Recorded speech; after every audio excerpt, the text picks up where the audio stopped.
Welcome everybody to my presentation on our Sino-European collaboration to formulate and develop a common modeling approach in the area of agent-based modeling. The aim of the hackathon challenge number 8 in the trans4num project was to develop a model specification that could serve as a starting point for easy implementation of the model in the net logo modeling language. In other words, and to make it more clear, the work within the hackathon helped us to develop a concept that allows a common understanding of the problem itself, the basic principles and patterns for implementing diffusion of innovation strategies for nature-based solutions in an agent-based modeling approach, even though the framework, the natural environment, and the design of the nature-based solutions are completely different. My name is Anke Möhring. I work at the Research Institute of Organic Agriculture, FIBE, in Switzerland.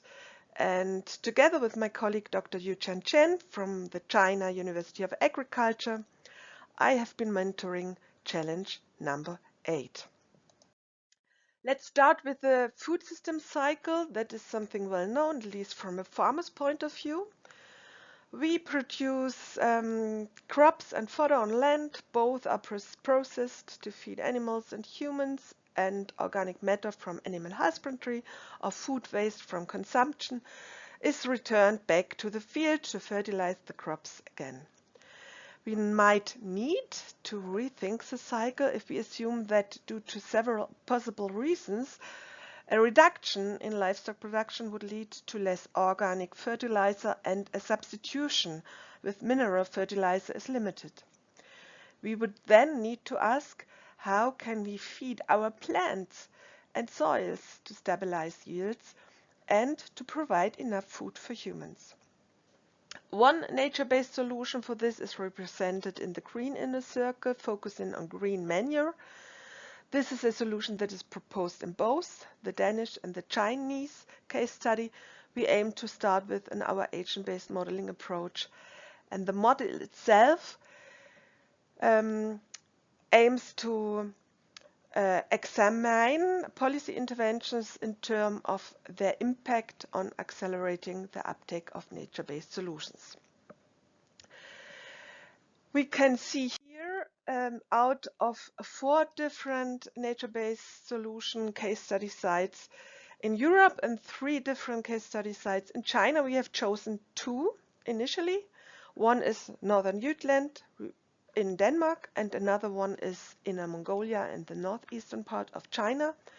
Each case study site is quite different, and therefore the biggest challenge for us model developers is to build a model that can be used as a core model for all case study sites.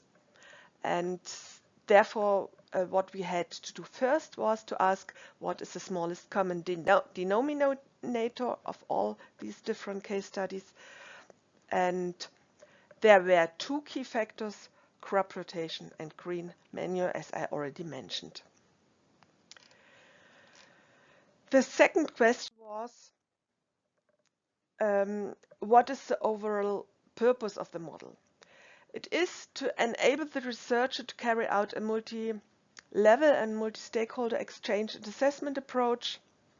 And our solution for this is to build an agent-based model that is a kind of formal model in which individuals are simulated as explicit computational entities. And that means we aim to model a simplified version of a system with a user-defined specification of parts and relationships between them. And our agent-based model will have a 2-dimensional modular structure, where the first dimension is covered by the core model, which will be developed in 6 different parts. Part 1 focuses on agent population. Part 2 focuses on decision-making behavior to explore social networking and social learning. The entities are farmers, processors, and social networks.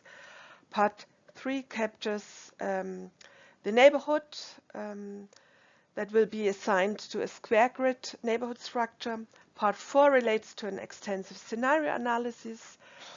Part 5 validates the model to show the uncertainty level of our model results, and Part 6 transfers code and model documentation to our partners in a suitable and publishable format. And we propose a second dimension of the modular structure, but that is a granularity as follows.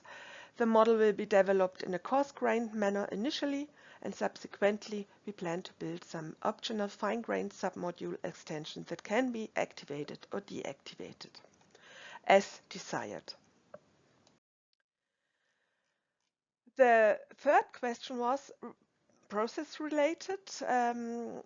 Actually, we have asked which decisions and behaviors should be modeled in which submodule and in what order.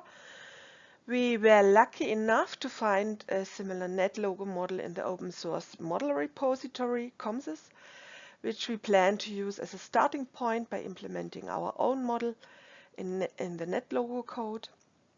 And the process is planned as follows. Once the agent population has been built, each farmer collects relevant information from our database as part of the initialization process.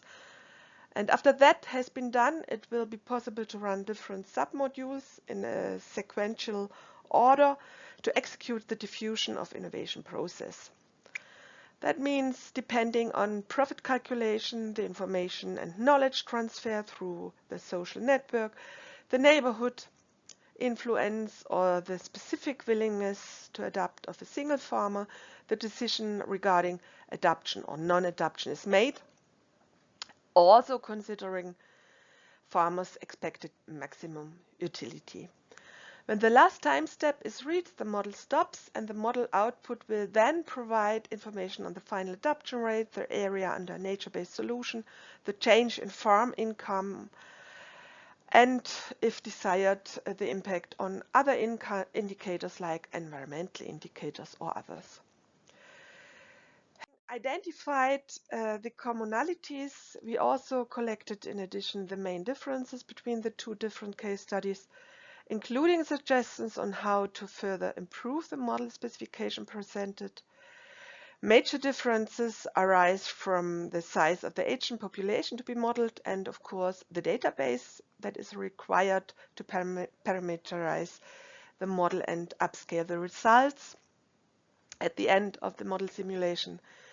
Spatial data is available in different formats. That's why we need to gain a better understanding of how to integrate spatial data in general. The situation regarding the traditional crop rotations currently in place at the nature-based solution sites could not be more diverse. While we basically find only 2 different crop rotations in Inner Mongolia, there are more than 400 different 3-year crop rotations on the field in northern Jutland.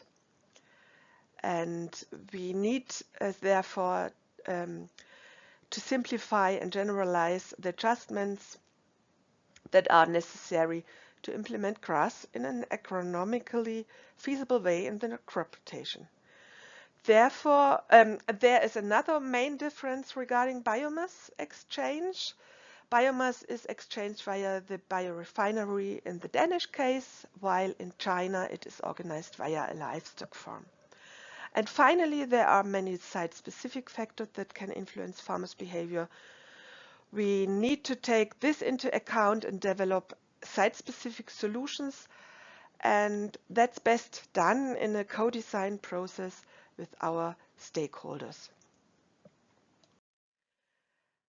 To close up, there are 3 goals that my colleagues and me would like to solve. The first goal is to understand the diffusion of nature-based solution innovations, particularly those related to crop rotation and bio-based fertilizers, as widely as possible.